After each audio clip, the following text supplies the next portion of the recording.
Happy Thursday, and welcome to another video. Today I wanted to talk about a subject that I think is really fun for me, and that is books, and more so what I do when I'm done reading books to retain more because I have a shit memory. So let's just get into it. First, I just want to start by saying I was never the type of person to annotate my books or write in them because I was scared of ruining the pristine and aesthetic look to a book, and I was like, I don't understand how anyone can write their books or ruin them. But obviously that's changed a lot. Now I love writing in my books, more specifically self-help books. I don't really write in my fiction books just because I don't know, I don't really find that there's much to write in them, but when it comes to my nonfiction books, I do like annotating them. So I also prefer paper books and physical copies as opposed to Kindles or ebooks, just because I don't really know why. I think it's just because I like holding the book and writing the notes physically, and I don't know, I guess just the act of I really don't know. I had a Kindle when I was younger, but I just didn't really like it. I don't know what it is. I think just in general too, I'm starting to go back paper now again because, I used to do everything on my laptop and my phone, and I still do, but I don't know, even my planner is paper. I have a bullet journal, just journaling in general. I just like writing them down and having just the physical copy with me. I don't know. Anyways, that's a small little tangent. That's not really that relevant, but anyways, I just love physical books. So today I wanted to talk about how I actually organize myself once I'm done reading books and kind of what I do when I'm in the process of reading them. So there's two chapters that I really wanted to go over today, and that's just nonfiction books and fiction books. So first, let's start with fiction books. As I said, when it comes to annotating books, I don't really have much to say about fiction books. I'm currently in the process of reading Harry Potter. No, hang on. Okay. I hope you can still hear me with this. As always, I have everything written in my bullet journal. Okay, as I said, I'm in the process of reading Harry Potter. I am now on book 2, and I'm very excited. I love this book. I think it's, oh my god, I just realized Dobby's on the back of this. Anyways, I love this book. I think it's so fun, also because I guess obviously everyone already knows what the characters look like, so it's kind of just fun envisioning them, and obviously there's a lot more in the books than there is in the movies, so, and it doesn't matter, I'm really enjoying this book. So I actually just bought the cutest things. I'm gonna show you, and that is these. These are transparent sticky notes, and I just think they're so cute and fun. So I'm very excited to use them because even though I said I really don't mind annotating my books now, I think when it comes to fiction books, I still kind of do. I don't know what it is. I think just growing up, I was always I can't ruin my book. So I also just have these random little sticky tabs, but I want to go through the book anyways and reread them. But I just have two different colors. They don't really mean anything right now, but in general, I do like actually organizing my thoughts by colors. So for blue, I like doing bittersweet moments. Gray is just things that I really like about the book that I want to take away, if it's maybe a cool life lesson. And then pink is just my all-time favorite parts in the book. Right now, the two scenes that I have in the Chamber of Secrets are, one, the scene where they're in, where are they? I don't even know where they are. The scene where they're meeting Lockhart, and he just gave Harry all of the books that he needs for the term, but he dips them into Ginny's pot or cauldron, and he's like, don't worry, I'll buy my own. I just think that's so cute and sweet. I literally read over that part 8 times. I was just sitting there, I was rereading it. I was like, that is so freaking cute. So I love that. And the second scene is when Nearly Headless Nick helps Harry escape from, I don't even know what he's escaping from, but he's escaping from Filch. And I think also just because it's not in the movies, this scene specifically, just because in the movies, Nearly Headless Nick, I don't really, not that I don't care about him, but I'm just indifferent to him. But in the books, I'm oh, I do really like him. He's a really good character. He's really cute. So anyways, so that was a little tangent, but that's how I like to organize my books when it comes to annotating.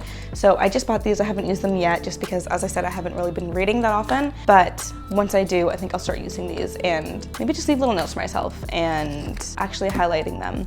So that's while reading. When it comes to after reading, there's not really much that I like to do. However, I just bought a bookbinding kit from Amazon, and I'm so excited because I've wanted to bookbind since I was I don't know, maybe 11 or 12. I used to watch Sea Lemon on YouTube. She was my all-time favorite YouTuber when I was younger, and I don't know, I was just so inspired by her. But I guess back then Amazon wasn't really a thing, so a bookbinding kit, I bought one for $13, but it's $15 alone for one tool of the whole bookbinding kit. So now that I have money and it's cheaper to buy bookbinding things anyways, what I want to do now after I'm done reading each Harry Potter book is actually bookbind, just because the hardcovers, it's $30 for one hardcover book, whereas the softcovers are $11 to $15. And there's 7 books. I'm why wouldn't I just bookbind my own? And also, I've seen really pretty hardcover cases out there, but I think it would also just be more significant and be more personal if I did it myself. So that's why I want to bookbind. So once I'm done reading this and I bookbind the first one, I'll probably post it on my social media and you can see, because then I'm definitely gonna be very proud of it, hopefully. And my mom also bought a Cricut maker machine thing, so I'm gonna test that out with it too.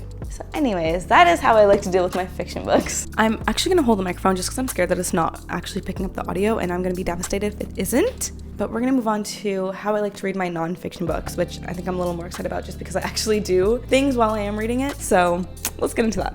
So I have not started reading this yet, but I'm so excited to read this. And it is called The Creative Act, A Way of Being. I actually just finished reading The 12-Week Year, and I really liked that book. It was a little expensive and I didn't really have money, so that is the one time I bought the ebook. I really wanted to read the book and it was like $30, and I was like, you know what, like I really do want to read this book, and I probably am gonna end up buying it anyways and probably read it again.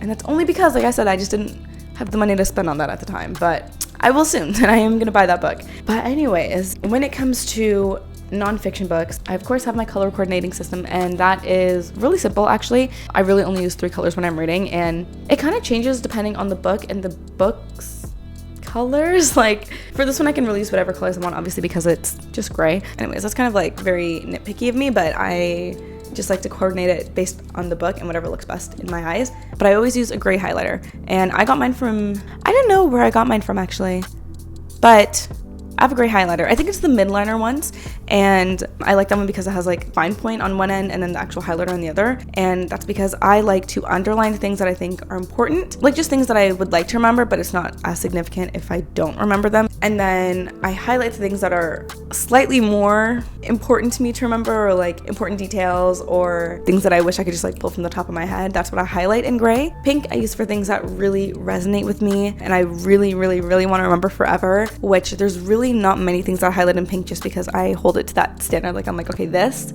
if there are any takeaways or like things that really resonate with me, that's what I use my pink one for. And blue, since they're nonfiction books, depending on the book, it's things that like you have to take action for.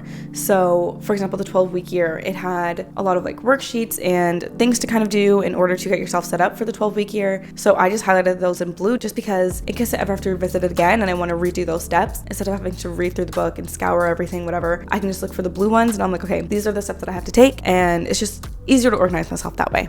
Immediately after reading, I like to, which I haven't done for the 12-week year yet, but I like to make my own little book. And I bought this little, like, I guess, DIY notebook from Muji, and really just like an empty little notebook. And it also has these pages. These are just A5 pages. This one's like a little grid paper, and then these ones are just blank papers. Yeah, I use these.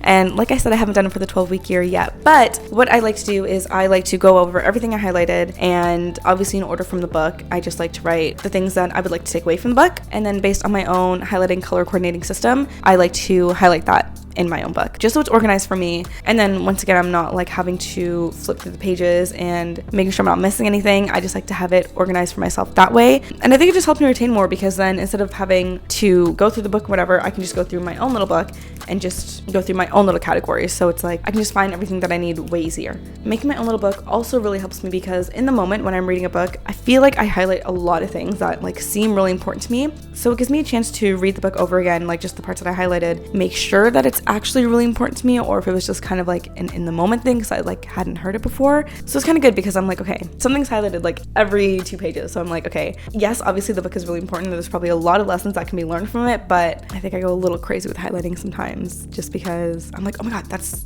so cool. So it gives me a chance to filter out what is really important to me and what I really want to take away from the book and really remember. And then once I'm done reading my book and I'm done making my book, I like writing little reviews for the book. So I think I'm going to do a little like star system at the top and just rate it out of 5, talk about why I liked it, why I didn't, the writing style, if I would recommend it to someone, why I gave it the rating that I did, really just like delving into why I rated it the way that I did. And then once the review is done, I also want to do a little like journaling session and just really going into once again those key details and facts that I've taken from the book and trying to resonate it with my life and what I can learn from it, because I think making that comparison, that personal connection to the book from, okay, this is the information I've learned, and this is how it applies to my life, I think will really help with retaining information and everything you've learned from the book. Because I feel like a lot of the time, especially when it comes to self-help books, it's not as easy to remember just because there's so many facts in the books or just key takeaways. And I don't know, personally, I feel really bad when I can't remember parts of a book. I'm like, oh my God, like I want to remember this. Like this is so thought-provoking. And then I just have a shit memory, so I just can't remember it. But I think if I do the little journaling session, I think that'll really help me just making that connection from the book to myself and how I can kind of improve certain aspects and areas in my life using the information from the book, which is ultimately why I bought the book in the first place. That is the end of how I like to read books. I know this was a really short video, but I just wanted to share it anyways, just because I'm really passionate about books, especially I think self-help books. I'm always looking for book recommendations. I have read like Atomic Habit. I want to read The Power of Now. There's like, I have a long list of books that I want to read. I think I want to look more into Stoicism and maybe a bit of like philosophy and sociology, just because I know my friend is really into that and she's really cool and I like her way of thinking, and I think it'd just be nice to kind of read a book and be able to like relate to her more on the book, in the book scene. And I just think sociology is a cool subject. But yeah, I think I just want to get more into the reading scene just because I've always loved reading, and I think that's something that I've definitely fallen out of it. And once I started reading Harry Potter, I think it just like revived my love for reading fiction books again. Anyways, I feel like this video is kind of all over the place. I'm still getting used to doing sit down videos because I do really like them. I just, even though I have all my thoughts, I feel like I'm still really scattered brain, but oh well. Anyways, I hope you liked this video. I hope you learned a few things. If you have any other things that you like to do when you're reading, after you're reading, before you read, I would love to hear them. That's all from me today. Happy Thursday, and I'll see you next Thursday.